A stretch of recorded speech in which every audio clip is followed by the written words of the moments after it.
టీవీ95 news కి స్వాగతం. ఒంగోలులో ఇస్తిమా కార్యక్రమంలో పాల్గొన్న మంత్రి డోలా ముస్లిం మైనారిటీలను అన్ని విధాలా అభివృద్ధి చేయాలన్నదే చంద్రబాబు లక్ష్యం. గత టీడీపీ హయాంలో ఇమాంలు, మౌజాంలకు నెల వేతనాలు ఇచ్చాం. మసీదుల మరమ్మతులకు నిధులు ఇచ్చాం.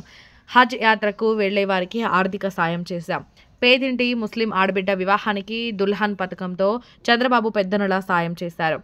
ఎంఏ షరీఫ్కి మండలి చైర్మన్ ఇచ్చి గౌరవించాం. ముస్లిం మైనారిటీల సంక్షేమానికి కూటమి ప్రభుత్వం ఎల్లప్పుడూ కట్టుబడి ఉంటుందని అన్నారు. ఈ కార్యక్రమంలో ఒంగోలు ఎంపీ మాగుంట శ్రీనివాసులు రెడ్డి, మైనారిటీ సలహాదారు MA Sharif, Ongole MLA Damacharla Janardhan, AP tourism corporation chairman Nukasani Balaji, AP maritime board chairman Damacharla Satya తదితరులు పాల్గొన్నారు.